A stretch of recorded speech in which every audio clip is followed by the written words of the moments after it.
j'ai découvert par hasard le message énigmatique sur le téléphone portable d'Amélie. Je ne suis pas du genre à vérifier le téléphone de ma femme, mais ce matin-là, quand son portable vibrait sans arrêt, je n'ai pas pu résister. Le message était court, mais plein de mystère. Rendez-vous confirmé pour ce soir. Ne soyez pas en retard. L'expéditeur était un numéro inconnu. Mon cœur s'est accéléré et un mélange de méfiance et de curiosité m'a envahi. Qui cela peut-il bien être? Que me cachait Amélie? Le soir, lors du dîner de famille, j'observais attentivement chaque détail. Henri, mon beau-père, semblait plus excité que d'habitude, riant aux éclats avec ses amis proches, Pierre et Jacques. Il y avait quelque chose dans les regards qu'ils échangèrent, une entente silencieuse, presque complice. Je me suis demandé si le message énigmatique avait quelque chose à voir avec eux. C'était peut-être ma paranoïa, mais je ne pouvais pas m'empêcher de penser que quelque chose n'allait vraiment pas. « Clément, ça va ?» a demandé Amélie, interrompant mes pensées. « Ouais, juste un peu fatiguée du travail », répondis-je, essayant de paraître indifférent. La nuit s'éternisait et mon esprit continuait de tourner. Après que tout le monde soit parti, j'ai décidé que je devais enquêter sur la relation entre Henri et ses amis. Je ne pouvais pas ignorer ce sentiment que quelque chose m'était caché. Cette même semaine, j'ai décidé de suivre Henri dans une de ses soirées. J'ai attendu patiemment devant sa maison jusqu'à ce que je le voie sortir précipitamment.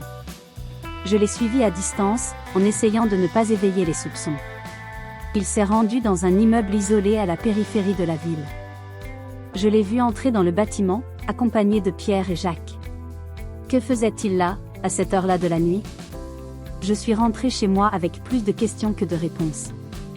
Le message sur le portable d'Amélie, les regards suspects pendant le dîner, la rencontre secrète dans le bâtiment éloigné. Tout semblait lié, mais je n'arrivais pas à rassembler les pièces du puzzle.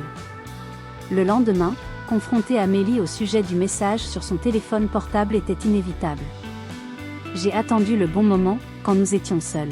« Amélie, j'ai besoin de te parler de quelque chose que j'ai trouvé sur ton téléphone portable », commençai-je en essayant de rester calme. Elle m'a regardée, surprise et un peu nerveuse. « Que as-tu trouvé ?» Ce message énigmatique concernant un rendez-vous. Qu'est-ce que ça veut dire? Qui l'a envoyé? Amélie soupira profondément, visiblement mal à l'aise. Clément, je connais le club. Quel club? Ai-je demandé, ressentant une vague de choc et de colère. C'est un groupe d'élite auquel appartiennent mon père et ses amis. Ils font des affaires, font des fêtes. Des choses que je ne devrais pas savoir. Mais je ne peux pas en dire plus. Je l'ai promis à mon père. Amélie, es-tu impliquée d'une manière ou d'une autre dans tout ça? Ai-je demandé, craignant la réponse. Non, je le jure. Mais c'est dangereux, Clément. Tu devrais oublier ça. Mais je savais que je ne pouvais pas laisser tomber. J'avais besoin de découvrir la vérité, pas seulement pour moi, mais aussi pour Amélie. Le sentiment de trahison et le besoin de justice palpitaient dans mes veines. À partir de ce moment, ma mission était claire, percer les secrets d'Henri et de ses amis, coûte que coûte. C'est donc le cœur lourd et l'esprit qui s'emballent que j'ai décidé d'infiltrer l'entreprise d'Henri. Je savais que c'était le seul moyen d'aller au fond de tout cela. À partir de ce moment-là, ma vie ne sera plus jamais la même. Déterminée à découvrir les secrets entourant Henri et ses amis, j'ai décidé que le meilleur moyen d'obtenir des informations était d'infiltrer son entreprise. De cette façon, je pourrais observer de près tout ce qui se passe, qui sait, en découvrir davantage sur ce mystérieux club. J'ai utilisé mon expérience en affaires pour postuler à un poste stratégique. Avec un peu de chance et de persuasion, j'ai rapidement décroché un poste de confiance. Le premier jour, j'ai ressenti un mélange d'anxiété et de détermination. L'entreprise d'Henri était impressionnante, avec un environnement sophistiqué et des employés bien formés. C'est dans ce contexte que j'ai rencontré Élodie, l'assistante personnelle d'Henri. C'était une femme à l'air sérieux, mais avec un air mystérieux qui m'a immédiatement attirée. J'avais besoin de gagner sa confiance, et rapidement. Durant la première semaine, j'ai tenu à l'approcher de manière subtile. J'ai commencé par des conversations triviales sur le travail et j'ai rapidement commencé à proposer de l'aide pour des tâches plus complexes. Petit à petit, Élodie semblait se détendre en ma présence. En fin d'après-midi, alors que nous examinions certains documents, j'ai senti que c'était le bon moment pour aborder le sujet. Élodie, puis-je te poser une question personnelle ? Ai-je demandé, essayant de paraître décontractée. Elle m'a regardé d'un air interrogateur, mais a hoché la tête. Bien sûr, Clément. Ce que tu veux savoir ? J'ai pris une profonde inspiration, choisissant soigneusement mes mots. J'ai remarqué des choses étranges dans la société, concernant le club d'Henri et ses amis. Tu sais de quoi je parle ? Elle pâlit en détournant le regard. Pendant un instant, j'ai cru qu'elle allait s'éloigner de la conversation, mais ensuite, avec un soupir, elle a répondu. Oui, je sais. Mais je ne devrais pas en parler. J'ai insisté avec précaution, montrant mon inquiétude face à la situation. Élodie, j'essaie juste de comprendre ce qui se passe. Tu peux me faire confiance. Avec hésitation, elle commença à parler, révélant des secrets inquiétants sur le club. Il s'agissait d'un groupe d'élite impliqué dans le commerce illégal, l'infidélité et d'autres activités louches. Henri et ses amis utilisaient le club pour dissimuler leurs liaisons extra-conjugales, profitant de leur pouvoir et de leur influence. C'est horrible, Clément. Ils font ça depuis des années. Dit Élodie, visiblement secouée. Je l'ai toujours su, mais je n'ai jamais eu le courage de faire quoi que ce soit. Mon esprit était en ébullition avec les nouvelles informations.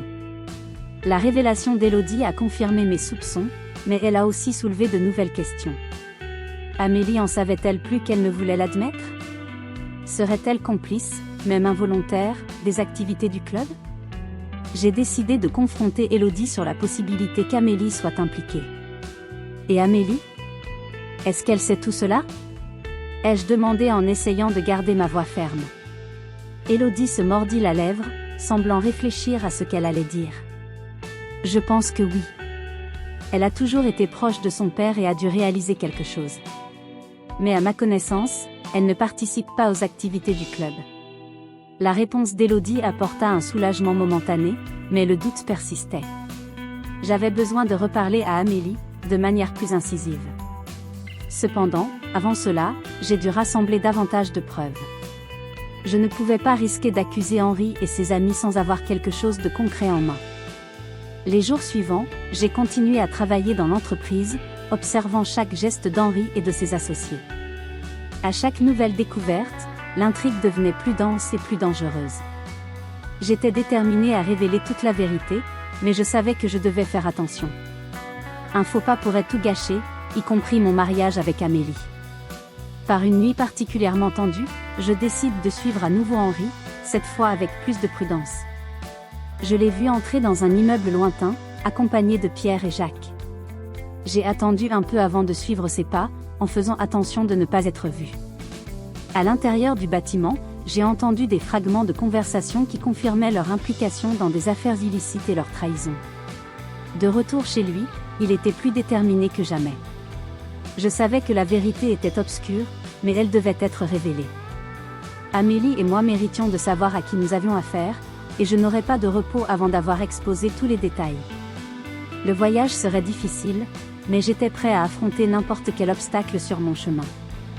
Trouver la preuve qu'Henri, Pierre et Jacques détournaient de l'argent de l'entreprise était un coup de chance, mais aussi le résultat de ma détermination infatigable. Je savais que je devais procéder avec prudence. Les nuits devenaient longues, remplies de documents de consultation, de feuilles de calcul et de dossiers financiers. Chaque morceau de papier ressemblait à un puzzle attendant d'être résolu. Je devais être méticuleux, toute erreur pourrait être fatale. C'est une de ces nuits que je suis tombée sur une série de virements bancaires suspects. Cela ne peut pas être une coïncidence, me suis-je dit en analysant les transactions. Le nom d'une société écran est apparu à plusieurs reprises. J'en avais vu suffisamment dans des films et des livres pour savoir ce que cela signifiait. Lors de la fête d'entreprise, j'ai décidé qu'il était temps de regarder Henri de plus près. La musique forte et les rires noyaient mes pensées, mais j'étais concentrée. Henri était en conversation animée avec Pierre et Jacques, mais ses yeux erraient constamment dans la pièce. Il avait l'air agité, comme s'il attendait quelqu'un. Et puis je l'ai vu, une femme mystérieuse et élégante qui est entrée dans la pièce et a fait un signe discret à Henri. Il s'éloigna de ses amis et la suivit. C'est maintenant ou jamais, murmurai-je en les suivant à bonne distance. Ils sortirent par la porte arrière et se dirigèrent vers une voiture garée dans la rue latérale. Je me suis caché derrière un buisson, le cœur battant. De ma cachette, je voyais Henri et la femme discuter avec animation. Elle semblait lui tendre quelque chose, une enveloppe peut-être. Qu'est-ce qui pourrait être si important? Le lendemain, je me suis rendu directement au bureau d'Élodie.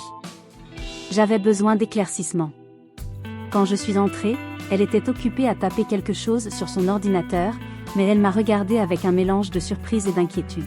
« Clément, qu'est-ce que tu fais ici si tôt ?» demanda-t-elle en essayant de cacher sa nervosité. « J'ai vu Henri hier soir, commençai-je sans détour. Il était avec une femme et cela ressemblait à une rencontre clandestine. Qui est-elle, Élodie? Que se passe-t-il? » Elle soupira profondément et ferma les yeux un instant avant de parler. « Clément, tu ne comprends pas. On me fait du chantage. Henri a quelque chose contre moi, quelque chose qui pourrait me gâcher la vie. » « Mais pourquoi?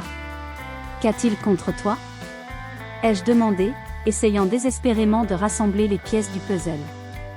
Élodie hésita un instant avant d'ouvrir le tiroir de son bureau et d'en sortir une clé USB. « Tiens, dit-elle en me le tendant. Ceci contient toutes les informations dont vous avez besoin. Nous devons mettre un terme à cela, mais vous devez comprendre que cela ne va pas être facile. » J'ai ramassé la clé USB en serrant la main. « Merci Élodie. Je vais tout comprendre. » J'ai passé toute la nuit à parcourir les fichiers sur la clé USB. Documents, enregistrements d'appels, emails compromettants, tout y était. C'était suffisant pour faire tomber Henri et ses amis. Mais une chose m'a plus surpris que toute autre. La mystérieuse femme que j'avais vue avec Henri était en fait une détective privée engagée par lui. Henri surveillait Pierre et Jacques, soupçonnant qu'ils complotaient quelque chose contre lui. Le lendemain, je suis retournée au bureau d'Élodie. La femme qu'Henri rencontrait, c'est une détective privée, dis-je, essayant toujours de traiter l'information. Élodie hocha la tête. Oui, il a peur que Pierre et Jacques complotent quelque chose contre lui. C'est un tissu de mensonges et de trahison, Clément. Es-tu prêt à y faire face? Je dois l'être, répondis-je fermement. Il n'y a pas de retour en arrière. En sortant du bureau d'Élodie, je savais que j'entrais en terrain dangereux. Mais il fallait que la vérité soit révélée, quel qu'en soit le prix. Astérisque astérisque les amis de mon beau-père m'ont fait ça, astérisque astérisque. Je me souviens encore de la tension qui régnait dans l'air lorsque j'ai décidé de partager le contenu de la clé USB avec Amélie. Nous étions dans le salon, la douce lumière de l'après-midi pénétrant à travers les fenêtres et créant un contraste presque ironique avec la gravité du moment. Je ne savais pas comment elle réagirait, mais je devais tenter ma chance. Je me suis assis à côté de lui sur le canapé et lui ai tendu la clé USB. « Amélie, il faut qu'on parle », commençai-je avec hésitation. Elle m'a regardé, les yeux pleins de curiosité et d'inquiétude. J'ai pris une profonde inspiration et j'ai continué. Je l'ai eu d'Élodie. Il détient des informations compromettantes sur le club de son père et ses amis. Amélie resta silencieuse un moment, avant de ramasser la clé USB en serrant la main. Nous avons connecté l'appareil à l'ordinateur portable et avons commencé à consulter les fichiers, dossiers financiers, photos compromettantes, emails échangés entre Henri, Pierre et Jacques. Chaque nouvelle découverte était comme un coup direct porté à notre confiance. « Clément, je savais des choses, mais pas tout ça, » dit Amélie, la voix brisée. « Mon père m'a forcé à garder le secret. Il a dit que c'était pour notre protection, mais maintenant je vois que c'était pour se protéger. » J'ai ressenti un mélange de colère et de pitié. Amélie était piégée dans un cauchemar semblable au mien, mais il fallait quand même agir. « Il faut dénoncer Henri et ses amis, Amélie, » ai-je déclaré avec détermination. « Mais pour cela, il nous faudra plus de preuves. » Elle hocha la tête, essuyant ses larmes. « À quoi penses-tu ? » C'est alors qu'Élodie et moi avons décidé d'élaborer un plan pour enregistrer une réunion secrète d'un club. Nous savions que ce serait risqué, mais c'était notre meilleure chance d'obtenir des preuves concrètes. Nous avons donné rendez-vous à Élodie dans un café discret pour discuter des détails. « Élodie, il faut qu'on enregistre une réunion du club. » Savez-vous quand aura lieu le prochain? J'ai demandé. Elle soupira, visiblement inquiète. J'ai entendu Henri mentionner qu'ils ont rendez-vous vendredi soir prochain. Ce sera chez Pierre. Mais c'est très risqué. S'ils remarquent quelque chose, ils seront tous en danger. Nous le savons, répondis-je. Mais il faut essayer. Pouvez-vous nous aider? Élodie a accepté à contre-séure. Nous avons convenu de nous rencontrer le soir de la réunion pour installer les appareils d'enregistrement. Tout semblait se dérouler comme prévu, jusqu'à ce que le pire se produise. Le soir du rendez-vous, Élodie et moi nous sommes cachés dans le jardin de la maison de Pierre, attendant le bon moment pour entrer. Nous avons réussi à installer les appareils sans nous faire remarquer, mais alors que nous allions partir, j'ai entendu un bruit derrière moi. Je me suis retournée et j'ai vu Henri, Pierre et Jacques, tous avec des expressions furieuses. « Qu'est-ce que tu fous ici ?» grogna Henri en me saisissant par le bras. J'ai essayé de me libérer, mais Pierre m'a vite rejoint en me serrant fort. « Tu pensais pouvoir nous tromper, Clément ?» Pierre s'est moqué. « Vous ne savez pas à qui vous avez affaire. » J'ai été emmenée à l'intérieur de la maison, où j'ai été forcée de m'asseoir sur une chaise pendant qu'ils discutaient de ce qu'ils allaient faire de moi. Henri me regardait avec dédain et je savais que j'avais de sérieux ennuis. « Vous allez abandonner cette enquête sur le champ, Clément, » ordonna Henri. « Si vous ne le faites pas, je vous garantis que vous le regretterez. » Je savais que je ne pouvais pas céder, mais j'ai aussi reconnu le réel danger dans lequel je me trouvais. C'est à ce moment-là qu'Amélie, désespérée, décide de chercher une aide extérieure. Elle savait qu'elle ne pouvait pas me sauver seule et mettre fin au club une fois pour toutes. Nous avons couru vers la seule personne qui pouvait nous aider, le détective privé qu'Henri avait engagé auparavant pour surveiller Pierre et Jacques. Amélie a rencontré l'enquêteur dans un café proche du centre-ville. Elle était nerveuse mais déterminée. « J'ai besoin de ton aide, » dit Amélie, la voix tremblante d'émotion. « Mon mari est en danger. Ils l'ont capturé. » L'enquêteur regarda Amélie avec sérieux. « Dites-moi tout, » répondit-il en sortant un bloc-notes. Pendant qu'Amélie racontait la situation désespérée, j'étais seule dans la maison de Pierre, surveillée de près par Henri et ses complices. Je savais que je devais gagner du temps jusqu'à ce qu'Amélie puisse obtenir de l'aide. J'ai regardé Henri, essayant de garder mon sang-froid. « Vous ne pourrez pas cacher cela pour toujours, » dis-je d'un ton de défi. La vérité éclate toujours. Henri se contenta de rire, mais il y avait une ombre d'inquiétude dans ses yeux.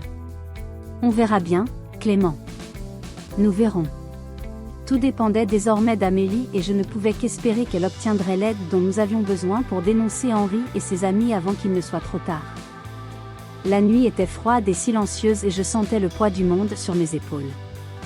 Amélie, ma femme, était assise à côté de moi, le visage pâle et les yeux pleins de détermination. Nous avions vécu tellement d'épreuves ensemble et maintenant, l'épreuve en main, il fallait agir vite pour sauver notre peau et démasquer Henri et ses amis. « Amélie, nous devons retrouver le détective privé, » dis-je en essayant de garder ma voix calme. « Elle est notre seul espoir maintenant. » Amélie hocha la tête, ses yeux marrons reflétant le clair de lune. « Je sais où la trouver, » dit-elle en attrapant son sac.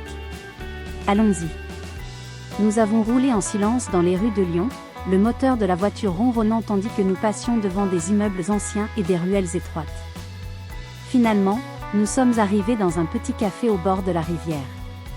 Amélie entra la première, et je la suivis, le cœur battant dans ma poitrine. L'enquêteuse, une femme d'âge moyen aux cheveux gris et au regard perspicace, était assise dans un coin, une tasse de café devant elle. Elle nous observa avec intérêt tandis que nous approchions. « Amélie, Clément, » dit-elle en hochant la tête. « Asseyez-vous. Nous avons beaucoup de choses à discuter. » Amélie commença à parler, sa voix tremblant légèrement. « Nous avons besoin de votre aide. Henri et ses amis, ils ont capturé Clément et menacent nos vies. Nous avons des preuves contre eux, mais nous avons besoin de votre aide pour les dénoncer. » L'enquêteuse, qui s'appelait Claire, sourit légèrement. « Je m'attendais à quelque chose comme ça. Ces hommes sont hors de contrôle depuis longtemps. J'ai un plan, mais nous devrons être rapides et précis. » Elle nous a expliqué en détail sa stratégie, nous mettions sur écoute les bureaux d'Henri et de ses amis, enregistrions leurs conversations compromettantes et appelions la police au bon moment. Amélie et moi nous sommes regardés, un mélange d'espoir et de peur dans les yeux. Nous devons faire ça ce soir, insista Claire en se levant. Ils ne peuvent rien soupçonner. Nous reprenons la voiture et nous dirigeons vers le bâtiment où Henri et ses copains se réunissent. Claire nous a donné de petits appareils d'écoute et nous a expliqué comment les placer sans être détectés. Mon cœur battait comme un tambour alors que nous approchions de l'entrée. « Tu peux le faire, Clément », murmura Amélie en me serrant la main. Nous sommes dans le même bateau. J'ai hoché la tête, essayant de transmettre une confiance que je ne ressentais pas. Nous sommes entrés dans le bâtiment, avançant silencieusement dans les couloirs sombres. J'ai réussi à placer les appareils aux endroits indiqués par Claire et nous sommes partis sans être vus. Nous sommes retournés à la voiture et avons attendu. Les minutes nous semblaient des heures pendant que nous écoutions des conversations avec des écouteurs. Finalement, nous avons entendu ce dont nous avions besoin. Henri, Pierre et Jacques ont ouvertement discuté de leurs trafics illégaux et de leur trahison. « C'est maintenant », dit Claire en sortant son téléphone. « Je vais appeler la police. » La tension dans l'air était palpable pendant que nous attendions. Quelques minutes plus tard, on entendait des sirènes approcher. La police envahit le bâtiment et arrête Henri, Pierre et Jacques en flagrant délit. Le sentiment de soulagement a été immédiat, mais nous ne savions toujours pas ce qui allait se passer ensuite. Nous avons été emmenés au commissariat pour faire une déposition. Pendant que nous attendions, Élodie est apparue, le visage calme et serein. Elle s'est approchée d'Amélie et de moi, un sourire énigmatique aux lèvres.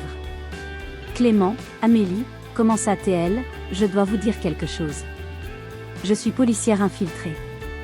Je travaille au démantèlement du club depuis le début. J'étais bouche bée, incapable de traiter l'information. » Amélie parut également étonnée. « Mais, pourquoi ne nous l'as-tu pas dit plus tôt ?» ai-je demandé avec incrédulité. « C'était très risqué, » explique Élodie. « Il nous fallait des preuves concrètes et la collaboration de personnes de confiance. Vous et Amélie avez été essentiels pour cela. » J'ai ressenti un mélange de soulagement et de confusion. Tout prenait enfin un sens. Les pièces du puzzle se sont mises en place et la vérité était bien en vue. Amélie me tenait la main et je pouvais voir la gratitude dans ses yeux. « Merci, Élodie, » dit-elle d'une voix brisée. « Vous nous avez sauvé la vie. » Élodie sourit, une lueur de satisfaction dans les yeux. « Vous m'avez aidé aussi. » Ensemble, nous avons réussi à mettre fin au club et à rendre justice. Nous avons quitté le commissariat avec un sentiment de renouveau. La tempête était passée et l'avenir semblait plus brillant que jamais. Amélie et moi étions prêtes à repartir, plus fortes et plus solidaires que jamais.